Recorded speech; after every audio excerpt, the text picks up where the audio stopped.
So today we're going to talk about how to make an herb garden in your kitchen. I love having fresh herbs to cook with.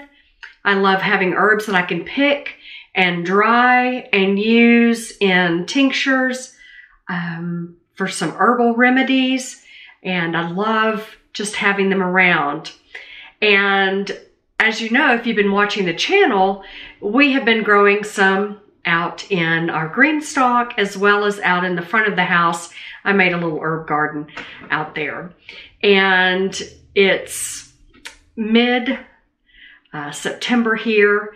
And so the weather is going to be getting chilly. Our first frost is not scheduled to be until October 15th.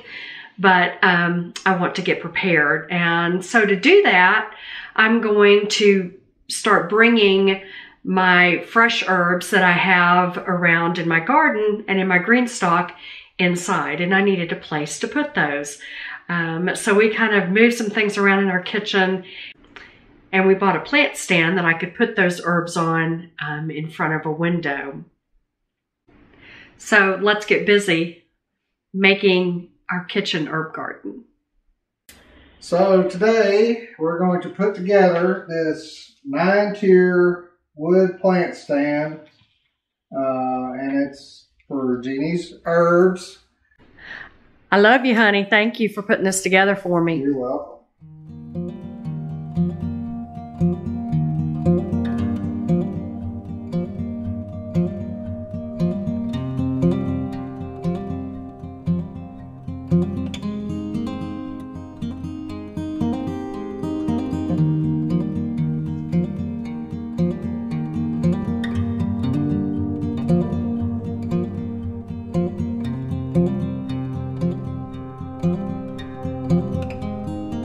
Yay! I'm so excited. It is completed and ready for the plants. Okay, so let's head out onto the deck to the green stalk and gather the herbs that I want to bring inside. All right, let's look and see what's here. So y'all, do you see this holy basil? It has been eaten. And so has this one. Something had a great snack. Now this one's starting to come back. And I really want to bring some inside. So I'm probably going to go ahead and bring that in. And hopefully inside it will be happy. So these are just my Alaska peas and that are growing there. And let's see what other herbs I think I might want to bring inside. I think I'll bring my chives. This is regular chive. And this is garlic chive, and then that basil plant looks happy, so I think I'll bring it. It's Genovese, and we'll just go from there. So what I've done is I have some potty mix here that I used. We had our lima beans in them, and I'm going to reuse that. I'm going to amend the soil with a little bit of fertilizer. And then I'm just going to transplant. And here are the pots. So I want to make sure I kind of get down and mix that soil up good.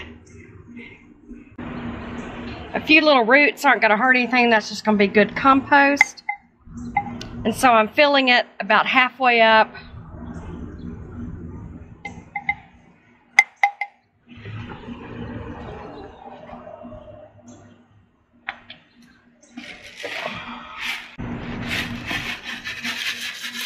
Put a little Osmocote in there.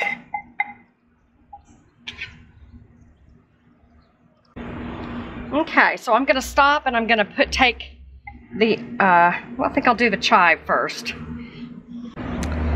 So there's the chive, and I'm just going to take it out of the pocket very carefully. All right, so here's my root ball. I'm going to put it in.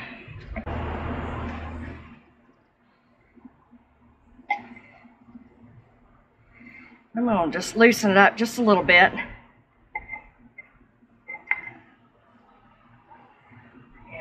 going to take a little dirt out. I put a little too much in there. The root ball's so big. Because you want to be sure to get the roots then nice and buried again so they'll be happy in their new home. Gotta pat the dirt down. So now as you're doing this, you're going to want to make sure you really look at the plant nicely. Make sure there's not any bugs or anything that you're going to be bringing in. There, that looks nice and happy. One down. Okay, so I'm patting down my last. So this is Emily basil. I'm patting it down. Has a few leaves where a few things have been snacking on it, but I'm looking at it very carefully just to make sure there's nothing on it right now. Picking off that leaf because it has a blight on it, but everything else looks really healthy. There's also neem oil. If you do see anything on there, or you're afraid there's going to be something on there, then you can just spritz some neem oil on there. It does not hurt the plant, and it deters bugs. But since I'm bringing it inside, I'm not really concerned about things getting on it once it's inside. I just don't want to bring anything that may be on the plant inside to my other herbs. All right, so let's go set up the herb garden in the kitchen. Everything's planted. We have Emily basil, and then we have the other ones there. All right, let's take them in. So here is where I'm going to put them, and I'm really grateful to Ron for putting that plant stand together for me. And so here we are. Everything is set up. I've given them a drink. I'm so amazed at how fragrant they are. You know, when they're outside, unless you're up close, you really don't get the scent. But standing here in the kitchen in an enclosed space, boy, they really smell wonderful. So there are many ways that you can have herbs inside. This is just the way we chose to do it. But if you don't want to go to the trouble of having a big plant stand, you can just buy some pots of herbs from the grocery store and stick them in a windowsill and just use them. Use them in your cooking. You can use them to make teas. They just have so many wonderful properties for health and vitality and it also makes your cooking yummy. So that's not bad either. Be sure to hit the subscribe button to keep up with all that's going on here at our urban homestead in Southeast Tennessee. And thanks for hanging out with me a little bit today. I'd love to hear what herbs you're growing, and if you grow any in your kitchen or what you do with your herbs. Please comment below and let me know how you use herbs. Until next time, may all you do be rooted in love. Cheers.